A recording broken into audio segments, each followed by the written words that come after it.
Et si écrire 5 minutes par jour, ça pouvait complètement transformer ta vie. Ça fait exactement 30 jours que je fais ce qu'on appelle du journaling. En gros, vraiment pour vulgariser, j'écris dans un livre. Voilà, c'est tout, dans un carnet de notes et tout. C'est le truc le plus simple à faire. Et dans cette vidéo, en fait, je vais t'expliquer pourquoi j'ai commencé à faire ça, mes débuts, les premiers jours, les habitudes à prendre, les points positifs, les négatifs, ce qu'il faut faire.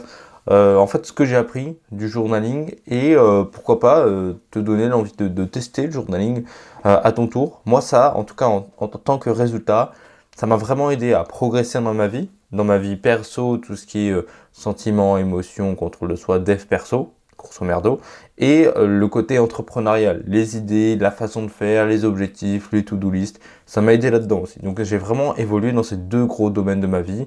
Grosso modo, ça peut changer une vie sur le long terme. Plus tu fais une bonne habitude, plus ça améliore ta vie sur le long terme. Et là, le fait de faire du journaling, en fait, c'est une très très bonne habitude qui va m'aider à avancer vraiment sur le long terme. Et j'ai commencé à faire du journaling quand j'ai vu une vidéo d'un mec qui s'appelle Emilio sur YouTube et tout. Je pense que tu dois le connaître. Et lui, il faisait du journaling, il en parlait. Je me suis dit, c'est quoi, je vais tester. Je savais très bien dans le dev perso qu'écrire ses problèmes, par exemple, quand on commence à avoir trop d'idées dans la tête, les écrire, les coucher sur papier, ça permettait d'y voir plus clair. Et je me suis dit, en fait, pourquoi pas en faire une habitude, écrire tous les jours dans un livre.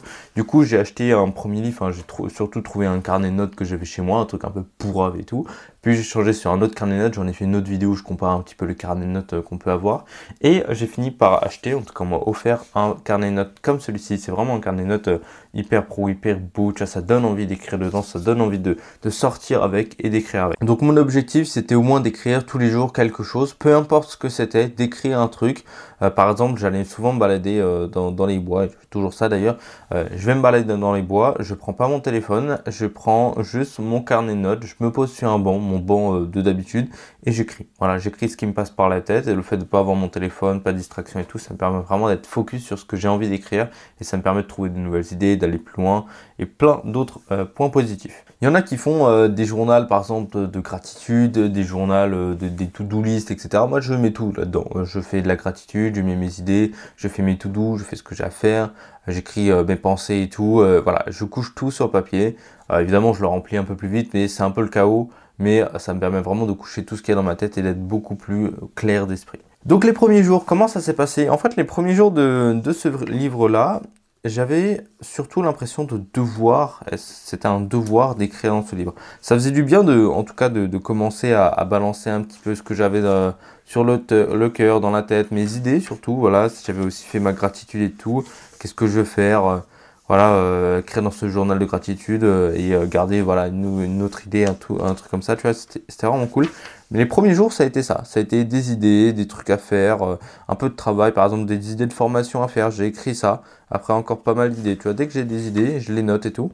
Et évidemment, les trucs qui sont barrés, parce que c'est des trucs qui sont passés, ou que, tu sais, des fois, je relis un petit peu tout mon livre et je barre les trucs qui sont plus d'actualité, qui sont, voilà, c'était mes émotions du moment, je peux les barrer, c'est pas un problème. J'ai pas forcément eu d'oubli parce que ce carnet de notes, j'essaie de toujours l'avoir avec moi. Soit quand je sors dehors pour marcher, soit quand je suis à mon bureau. Il est tout le temps posé sur mon bureau. C'est devenu un élément de mon bureau et ça me permet de pas l'oublier finalement. Il n'y a pas eu de paresse, d'oubli. En fait, j'avais envie d'écrire parce que dès que j'écrivais, ça me faisait du bien. Je sais déjà à quel point c'est bien d'écrire, de se relâcher, de lâcher du lest.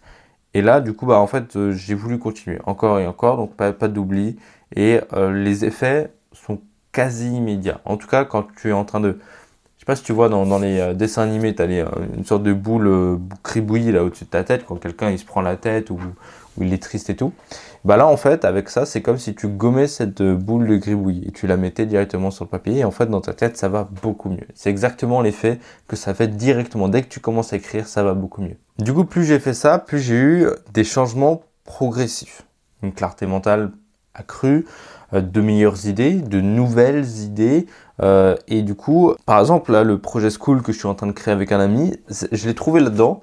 Là-dedans, j'ai dit, voilà, j'aime ça, j'aime ça, j'aime ça. Putain, créer une communauté en ligne, ça peut être grave intéressant. Donc voilà, j'écris un petit peu mes idées avec ça.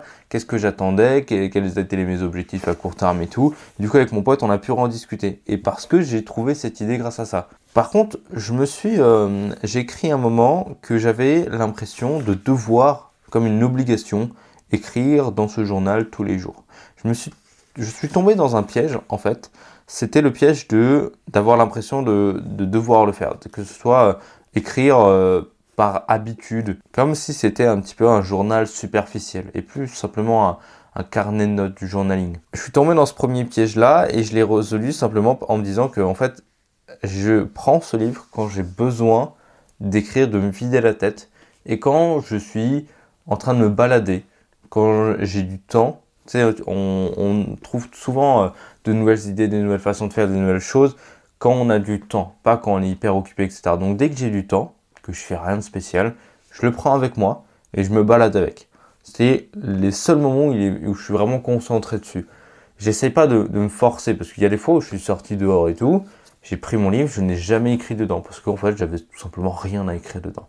Ça c'est la première leçon qu'il faut avoir. La deuxième c'est que quand tu commences à écrire dedans, tu commences à trouver des idées, des machins, des trucs et tout, et tu dis bah dès que je vais écrire un truc, je vais trouver une idée. Et donc tu commences à te mettre une pression là-dessus, il faut que je trouve une idée, il faut que j'écrive un truc dans ce livre. Et non, en fait quand tu as l'impression de vouloir ou d'avoir la révélation du jour tous les jours, avec ça c'est pas possible.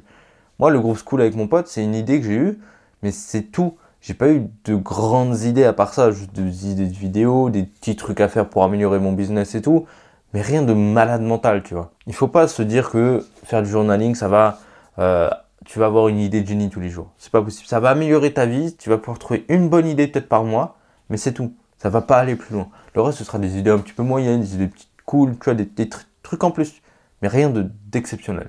Il faut pas que tu te dises que faire du journaling, ça va faire des trucs de malade.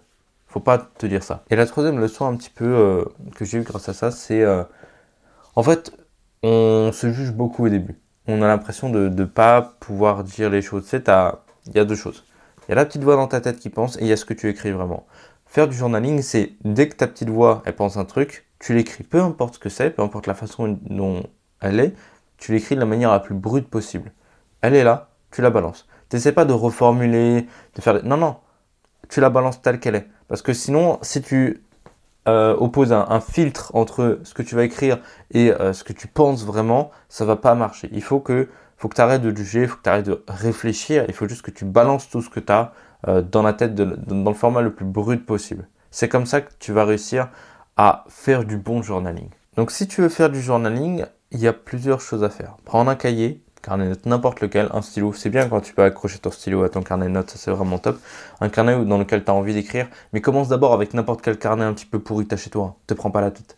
Et tu notes, tu écris un petit peu tes pensées du jour, tu peux écrire un petit peu de gratification, il y en a qui écrivent même leur to-do list de la journée, moi je fonctionne plus du tout comme ça, mais ça marche en tout cas.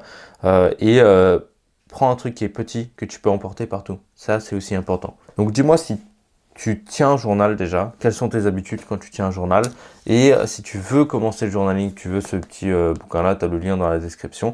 Tout à l'heure, je t'ai parlé d'un groupe school, c'est un groupe school qu'on crée avec un ami, une communauté, avec mes abonnés, ses abonnés à lui, dans lequel on parle de 3 piliers différents, le dev perso, tout ce qui est mindset, entrepreneuriat, productivité, et aussi la création de contenu, comment créer du contenu, et il y a tout ce qui est make money, donc faire de l'argent et investir et faire fructifier cet argent. C'est les 3 piliers de ce groupe-là. Si ça t'intéresse, le lien est directement dans la description, et on se retrouve tout de suite dessus. De gros bisous.